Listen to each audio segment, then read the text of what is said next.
Isang mapagpalang umaga po sa bawat isa. Purihin po ang Panginoon.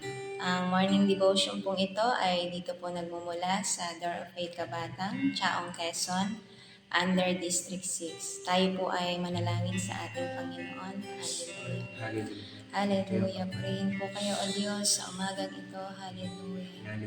Hallelujah. Hallelujah. Hallelujah. Hallelujah, aming Diyos, aming Ama. Sa umagang ito, Panginoon, kami nagpapasalamat, O Diyos. Maraming salamat po, Panginoon. Hallelujah. Sa inyo, Panginoon, yung lakas na meron kami, O Diyos. Kung bakit kami nakatatayo, Panginoon, ay dahil sa inyo, Panginoon. Maraming salamat po, Panginoon, sa kagalakang palagi po ninyong inilalagay sa puso ng bawat isa.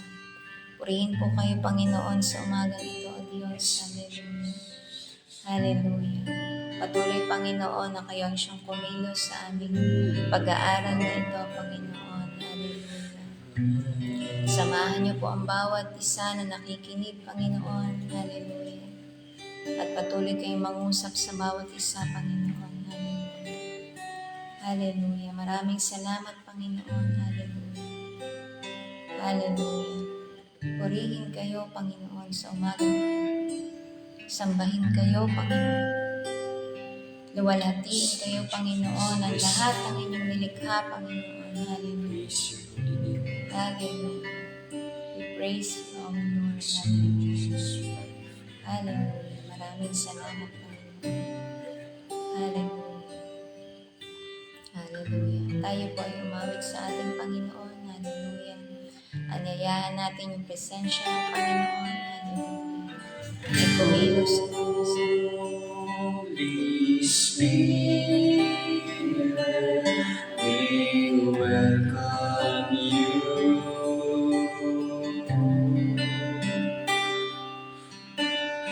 Holy Spirit, we welcome you.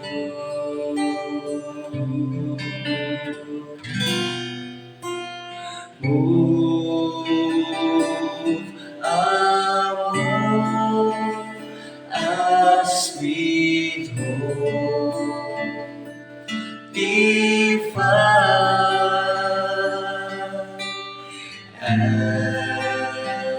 as we lay aside all earthly desires.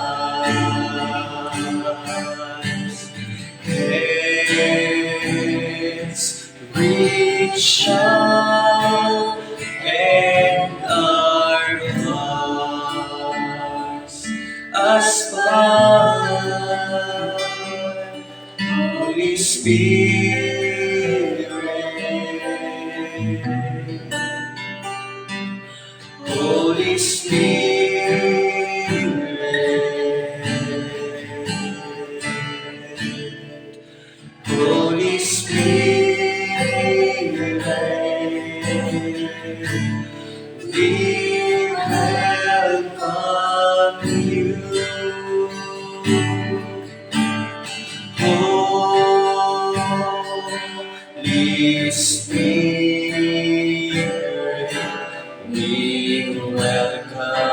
Holy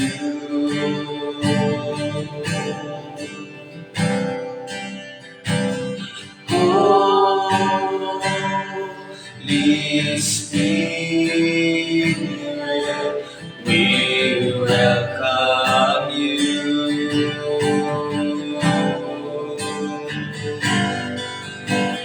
No amor, a sweet voice we find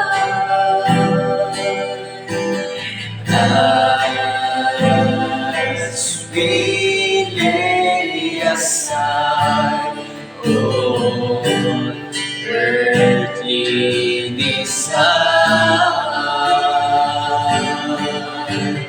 Hands reach out and our hearts aspire. Holy Spirit, restore. Hallelujah. Holy Spirit,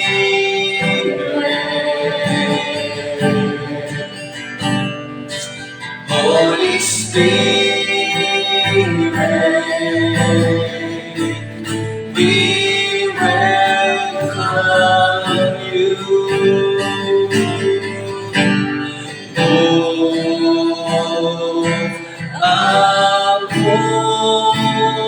As sweet holy fire, as we lay aside all earthly desire.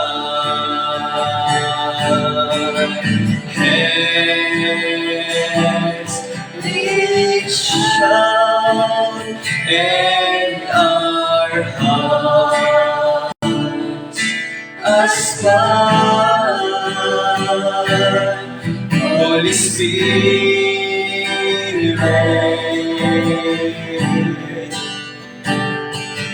Holy Spirit,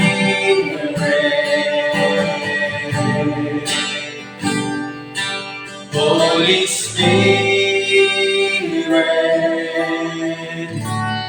we welcome you.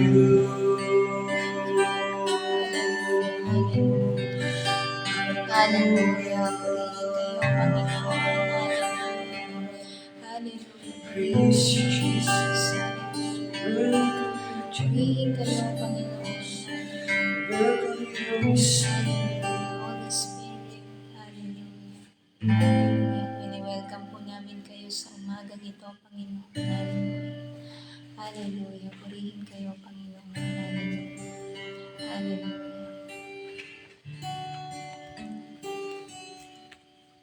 Tayo po ay magsimula na po na mag-aral ng salita ng Panginoon sa aklat po ng Nehemiah o Nehemias. At ang ating pong pag-aaralan ay nilagyan ko po ng title na May Lakas sa Panginoon. At yan.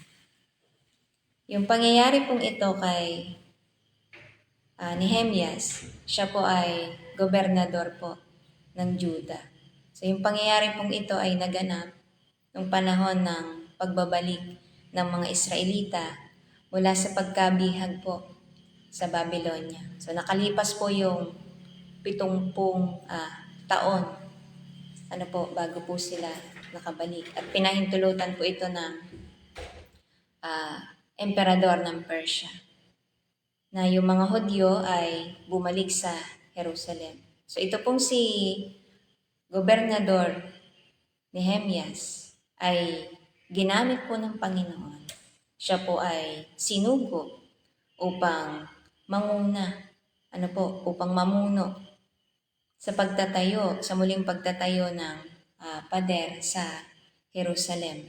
At alam po natin ang pangyayari, hindi po madali, napakaraming tumutol at hindi nais na muling itayo ang pader ng Jerusalem. At marami pong nagawa itong si Nehemias. Pero mapapansin po natin, ito pong si Nehemias ay isang leader na may malalim na pagmamalasakit. Ano po? So makikita po natin dito kung paano tumugon ang Panginoon sa panalangin ng isang leader na may tunay na pagmamalasakit. So ito pong si Nehemias ay palagi pong nananalangin. Ano po? Tayo bilang mga lingkod ng Panginoon, dapat lagi po tayong nananalangin. So bago po siya humarap, mababasa po natin, bago po siya humarap sa hari, ay nanalangin muna siya. At sumagot naman po ang Diyos sa kanyang panalangin. So dito po sa chapter 2, makikita po natin dito yung pabor ng Diyos sa kanya. So pinagkalooban siya ng pabor ng hari. Atin nga pong basahin sa chapter 2 verse 1 to 9. Pumunta si Nehemias sa Jerusalem. Nung panahong iyon, ako na namamahala sa mga inumin ng hari, isang araw ng unang buwan, ika-20 taon ng paghahari ni Artaxerxes. Binigyan ko siya ng kanyang inuming alak. Noon lamang niya ako nakitang malungkot. Verse 2, tinanong niya ako, bakit ka nalulungkot?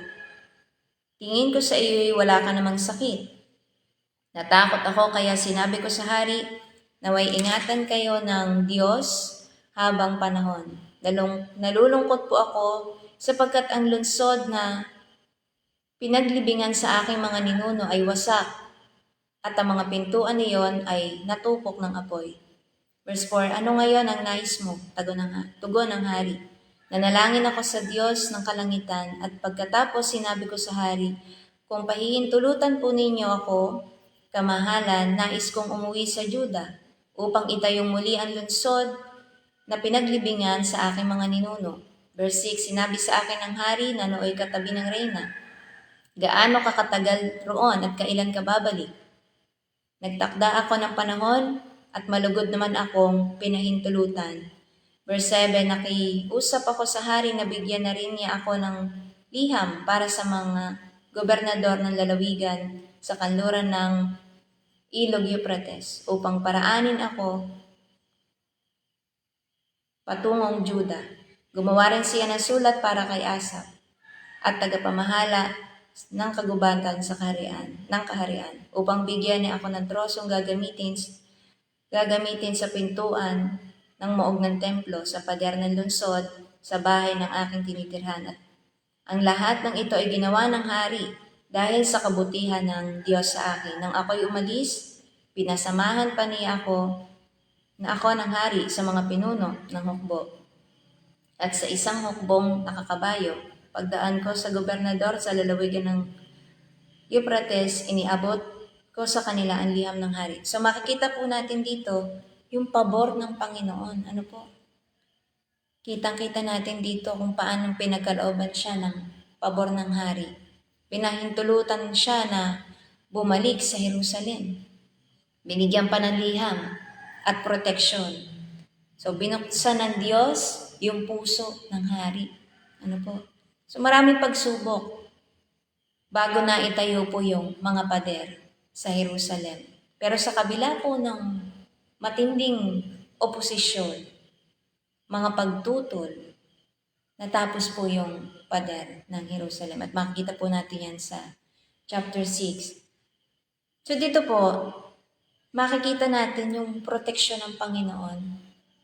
Pagkalooban talaga ng Panginoon, hindi pwedeng hindi gagawa ang Diyos.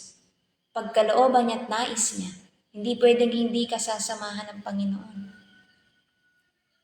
At dito po, makikita po natin na ginulo ng Diyos yung mga plano ng mga kaaway at nagbigay ng pagkakaisa. So makikita din natin yung nagkakaisang puso ano po, ng mga Israelita, ni Nehemias na nanguna sa gawain para sa Diyos. At kapag po patungkol talaga sa gawain ng Panginoon, sa kalooban po ng Panginoon, makikita talaga natin yung himala kung paano kumilos at gumawa ang ating Panginoon. At makikita din po natin dito sa chapter 9, atin pong basahin. Sa chapter 9 verse 1 to 3. Dito po naghatid po ng pagsisisi.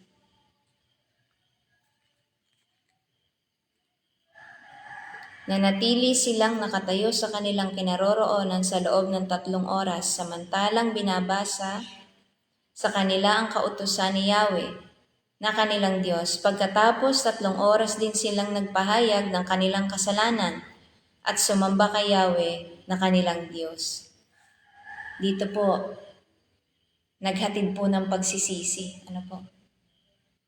Ipinabatid po sa kanila yung kanilang pagkukulang, kanilang pagkakasala. So sa panalangin at pangunguna po ni Nehemias, yung bayan po ay nagsisi at bumalik po sa Diyos. Ano po?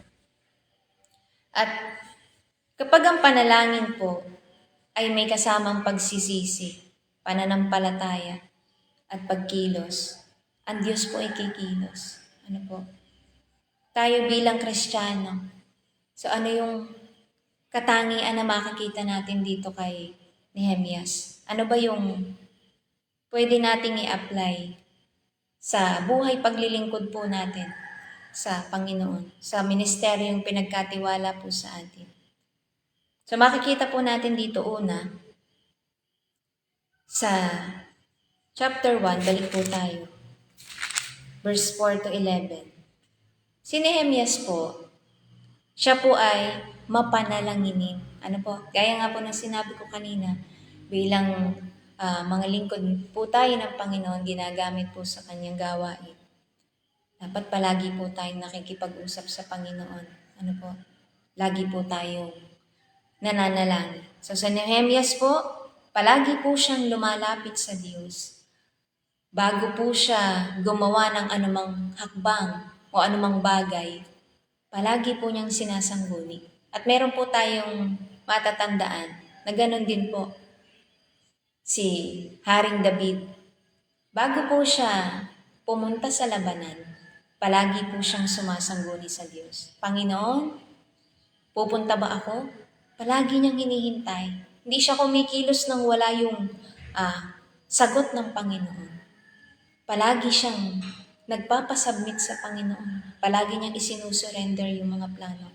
Ganon din po si Nehemias, na palagi pong lumalapit muna sa Diyos bago humakbang, bago gumawa ng anumang bagay. So tayo naman po bilang mga lingkod ng Panginoon, ginagamit sa mga ministeryo na pinagkatiwala sa atin. So bago po tayo magdesisyon, makikita po natin dito na sangguni po muna natin sa Panginoon. Lahat po ng ating mga plano. Ano po? Kasi yung plano po natin, maaring hindi po tama. Pero yung plano ng Panginoon, yun lagi po yung pinakamainam. Ano po? Kagaya po ni Nehemias na palaging sinusurrender sa Panginoon. So palagi po tayong sumangguni sa Panginoon. Ano man po yung ating naisip, ano man po yung ating nais gawin. Ano po? Palagi po tayong sumangguni sa Panginoon. So yun po yung una. Siya po ay mapanalanginin. Ano po? Lagi po siyang nananalangin. Ikalawa po, na makikita po natin dito kay Nehemias, siya po ay matapang. Ano po? At matatag. So kailangan po natin yan bilang tayo po ay ginagamit na sa pagbabahagi ng salita ng Panginoon. Ako po ay naniniwala na marami po dito yung ginagamit na sa pagbabahagi ng salita ng Panginoon. Kagaya po ni Nehemias, siya po ay mayroong tapang at siya po ay matatag. Ano po? Hindi po natin kaya sa ating sarili, pero kaya po ng Panginoon. Ano po? Ang Diyos po yung maglalagay po sa atin ng tapang. Minsan, lalo po sa mga baguhan na ginagamit na bilang sa pagbabahagi ng salita ng Diyos. Kagaya ko po, minsan po mayroon po akong takot na paano kaya pag nireject ako? Paano kaya pag hindi tinanggap yung salita ng Diyos? Paano kaya pag ito'y hindi na nagpatuloy? Minsan po may mga ganun po ako. Pero ang Diyos po nangungusap. Tayo po ay tagapaghatid lamang ng salita ng Diyos. Ang Diyos ang siyang magpapatubo, magpapausbong ng salita na inihasik natin. So maraming pananakot po yung ginawa po dito ng mga oposisyon na hindi nais maitayo muli yung mga pader. So maraming pananakot yung ginawa ng kaaway, pero hindi po siya natakot. Bagkus pinalalakas pa niya yung loob ng mga Israelita. Kasi dumating po dito sa point na yung mga Israelita napapagod yung kanilang pisikal sa dami ng trabaho, sa bigat ng trabaho. At bukod pa dun sa bigat ng trabaho, alam nila na maraming hindi nais na maitayo yung pader. So, sa buhay po natin sa paglilingkod, kailangan po ng tapang. Kapag po tayo humahayo, talagang ako po, personally po, pag humahayo, Panginoon, talagang bigyan niyo ako ng lakas ng loob, ng tapang. Kailangan po natin yan. Kailangan nating tapangan, Kasi yung dinadala natin, hindi lang basta salita, Ito po yung mabuting balita na kung saan ay nagdadala tayo ng salita ng kaligtasan, mabuting balita, upang sila ay maligtas. So ipahayag po natin yung mabuting balita sa iba. At pangatlo po, na makikita po natin dito, si Nehemias po ay mapagmalasakit. Atin pong basahin muli yung chapter 1, verse 3 to 4. Sabi po dito ay, sumagot sila, kawawa naman sila roon. Hinahamak at nilalait ng mga dayuhang nakatira malapit doon. Sinabi nila na wasak pa ang mga pader ng Jerusalem at ang mga pintuan ng lungsod ay hindi pa nagagawa mula nang sunugin iyon. Verse 4, nang marinig ko ito, naupo ako at napaiyak. Ilang araw akong nagdalamhati at nag-ayuno. Nanalangin ako ng ganito sa Diyos ng kalangitan. Basahin po natin hanggang verse 5. O Yahweh, Diyos ng kalangitan, kayo'y dakila at nanginginig kami sa takot sa inyong presensya. Matapat ninyong tinutupad ang inyong tipan at wagas na pag-ibig sa mga nagmamahal sa inyo at tumutupad sa inyong mga utos. Si Nehemias po ay mapagmalasakit. Nagmamalasakit po siya sa kalagayan ng Jerusalem, na kanyang bayan. So, nalungkot po siya. Sabi pa nga po dito napaiyak po siya. Nalungkot po siya, nawasak yung pader. At nalungkot siya kung hindi malalaman ng mga taga-Israelita, yung mga Israelita, yung kanilang mga kasalanan. Kasi nais niya magsisi ang mga Israelita. At alam po natin yan kung bakit po nagkaganon ang Jerusalem. So gaya po ni Nehemias, nais po ng Panginoon na lahat po tayo ay magkaroon ng pagmamalasakit sa kaluluwa. Noong una, wala po tayong pakialam sa mga kaluluwa. Pero nung nakilala po natin ang Panginoon, ng lubos, ng malalim, nagkaroon tayo ng pagmamalasakit. Una po, ang Diyos ang siyang naglagay ng pagmamalasakit. Kaya makikita po natin dito at pwede nating i-apply yung pagmamalasakit. Minsan darating tayo sa point na, napakatigas naman ang ulo niya. Talagang pudpud na yung tsinelas ko, yung sapatos ko sa paghayo sa tao na yan. Pero napakatigas talaga ng ulo. At ilagay po ng Panginoon sa atin yung pagmamalasakit. Minsan pag titingnan po natin yung mga hinahayuan natin, yung mga pinupuntahan nating lugar. Panginoon, talaga bang dito mo ako dinala? Talagang ang titigas ng ulo. talagang hindi sumusunod. Pero ang nais ng Diyos, magkaroon tayo ng pagmamalasakit sa mga kaluluwa. At huwag nating titingnan yung panlabas na kaanyuan. Tatanggap ba ito sa Panginoon? Parang hindi ito tatanggap. At ako po, sa akin pong paghayo, meron po akong, excuse me po, meron po akong hinayuan. At dalawa po yun eh. Isang mukhang tatanggap at isang mukhang matapang, mukhang hindi tatanggap. At naibahagi ko sa akin kapatid sa Panginoon. Parang hindi tatanggap yun. Yung itsura talagang parang nakakatakot. Pero alam niyo po, doon sa dalawa na sinabi ko, yung isa na mukhang tatanggap, mukhang mabait, siya pa yung talagang tumanggi sa salita ng Panginoon. At yung sa palagay kong hindi tatanggap, yung mukhang matapang, siya pa talaga yung tumanggap sa Panginoon. At makikita natin, mayroong ganitong tagpo sa Biblia na ang Diyos ay hindi tumitingin sa panlabas na kaanyuan. Matikas ka man, gwapo ka man, maganda man ang iyong itsura. Ang Diyos ay tumitingin sa puso ng tao. Kaya minsan yung akala natin hindi tatanggap sa Panginoon, sila pa yung tatanggap talaga sa Panginoon. Kaya wag po tayong magja-judge na, ay parang dito tatanggap. Go lang po tayo. Kasi ang kasama po natin ang Diyos.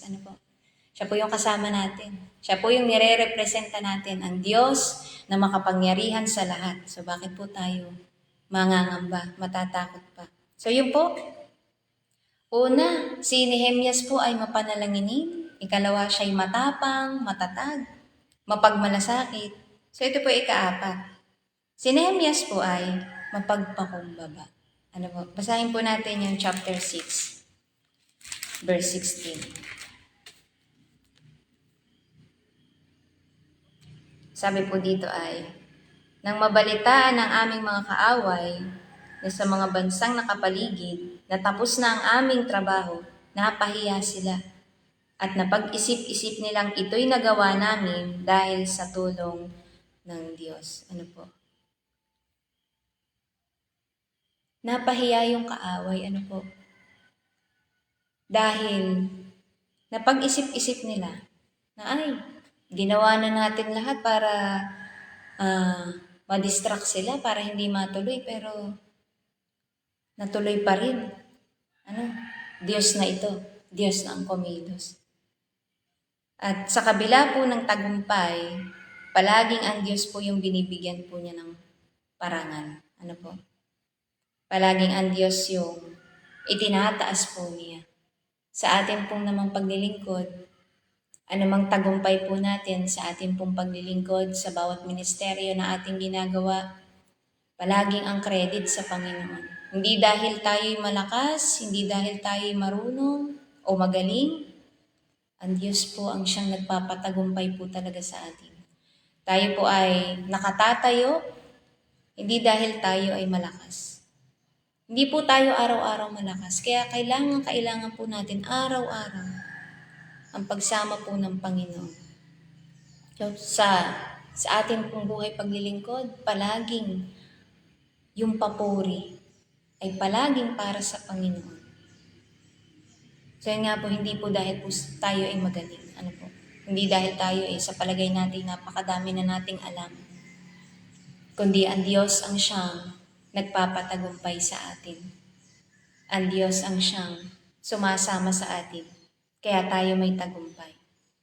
So ikalima, lahat po ng ito, lahat po ng nakita po natin kay Nehemias, ang Diyos ang siyang dahilan. Bakit? Yung kagalakan. Basahin po natin yung chapter 8, verse 10. Ayan po. Umuwi na kayo at magdiwang. Kumain kayo at uminom ng bagong alak. Bigyan ninyo ang mga walang makain at inumin sapagkat Ang araw na ito ay banal para kay Yahweh.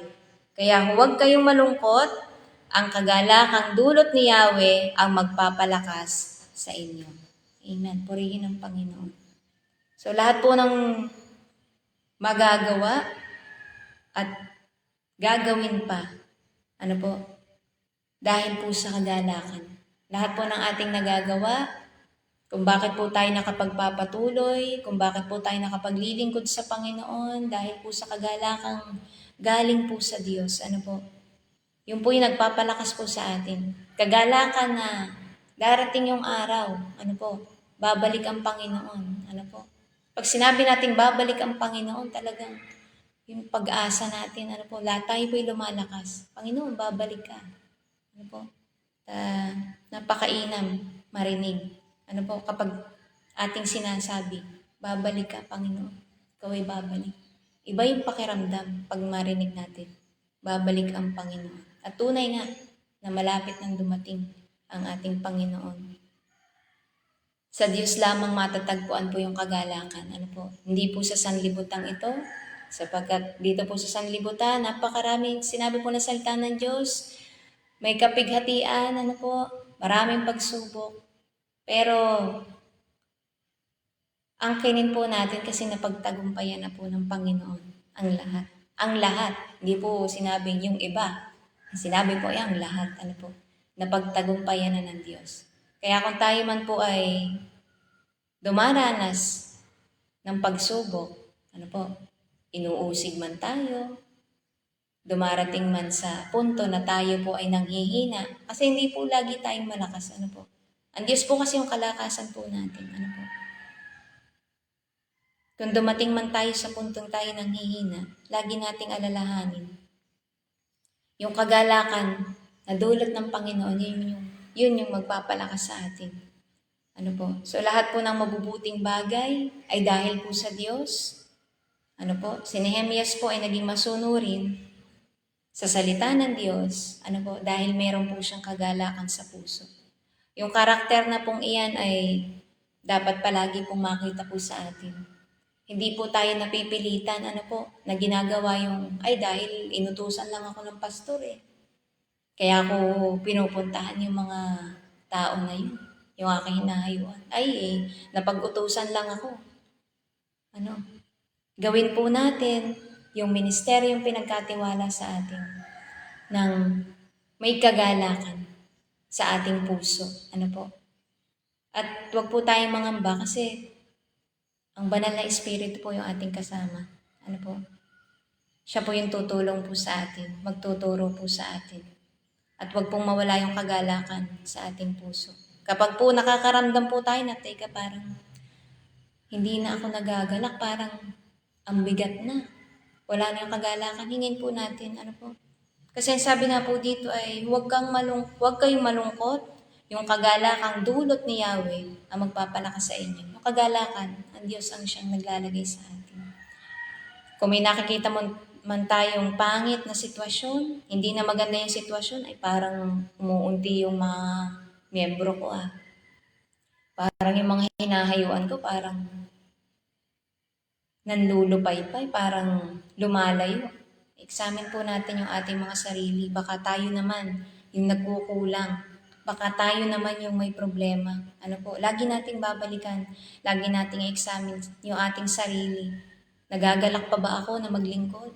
Panginoon, ibalik niyo muli yung kagalakan. Yung init ng kagalakan. Yung init ng paglilingkod. Na ginagawa ko yung ministeryong pinagkaloob niyo sa akin. Alam niyo po yung piliin po tayo ng Panginoon, yun po yung pinaka-mainam, pinaka-the best. Kagaya po ngayon, December, yung iba po ay excited na sa regaluhan, puro na po kaliwat kanan yung Christmas party, Talagang excited sila sa bawat regalo. Pero kung nalalaman lamang po nila na yung pinakamainam na ating natanggap, yung ating Panginoong Hesus, Kaya tayo po, bilang naatasan, ipahayag po natin na yung pinakamainam na natanggap po natin ay ang Panginoong Yesus. Ano po? Siya'y isinilang, siya'y nagkatawang tao. Ano po? Nialay niya yung kanyang buhay para sa atin. Ano po? Para tayo maligtas. So, kailangan ibahagi din po natin sa iba. At huwag po tayong maging makasarili na, ay, ligtas na ako. Ano? Okay na to, ligtas na ako. Ibahagi po natin. Kung ano man yung ating natanggap, ay ating ibahagi.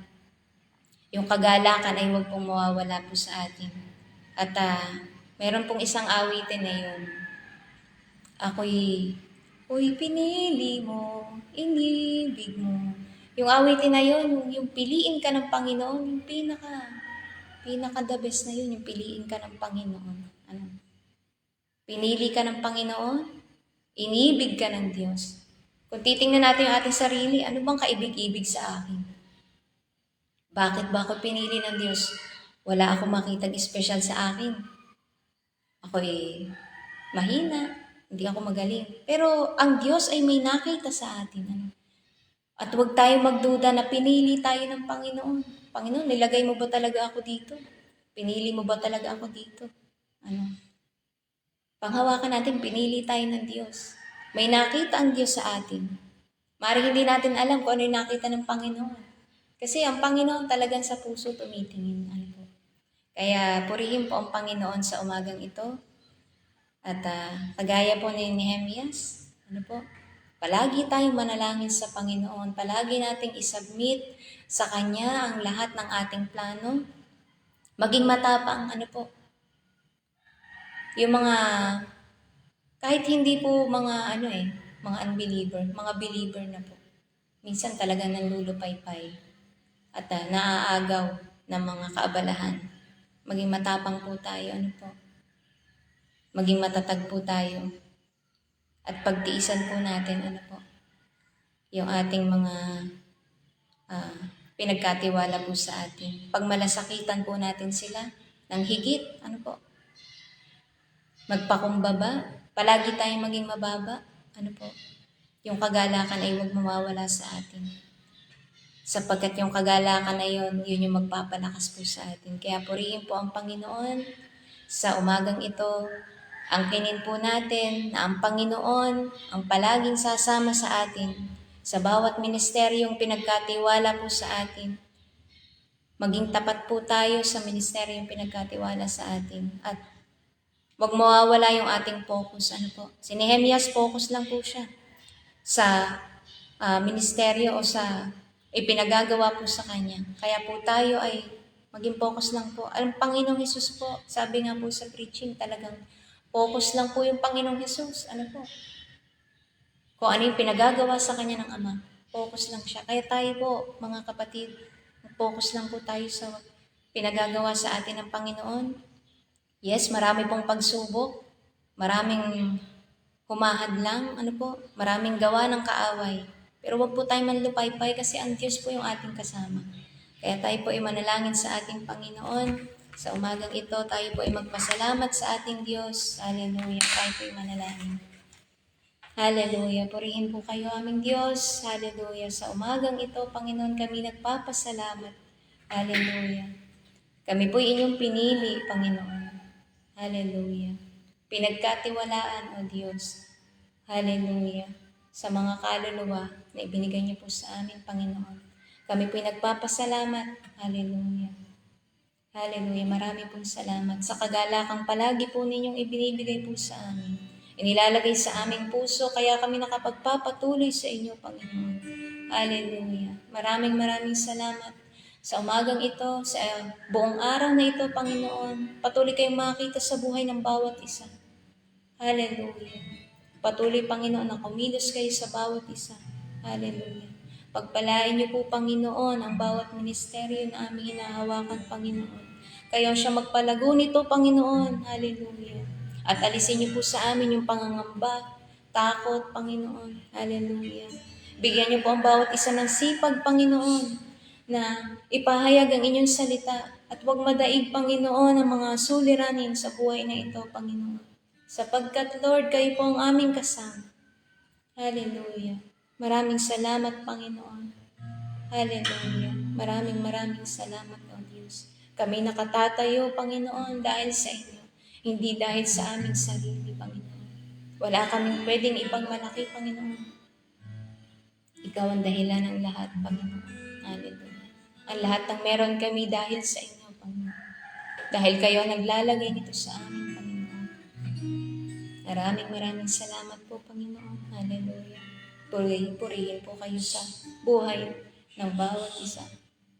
Tinataas po namin kayo, Panginoon, sa buhay po namin. Maraming salamat po, Panginoon. Hallelujah. Gabayan niyo po ang lahat ng kasali sa devotion ito, Panginoon. Gamitin niyo po kaming lahat, Panginoon, sa nais niyong gawin, Panginoon. Sa kalooban niyo, Panginoon. Dalhin niyo nga po ang aming mga panyapak sa kalooban niyo, Panginoon. Hallelujah. Lumakad kami, Panginoon, patungo sa kalooban niyo. Hanggang sa muli niyong pagbabalik, Panginoong Hesus, maadatnan niyo po ang bawat isang tapat, Panginoon. Hallelujah. Hallelujah. Maraming salamat po. Sa inyo po yung papuri, sa inyo po yung pasasalamat pagluwalhati. Sa pangalan po ninyo, Panginoong Hesus. Amen.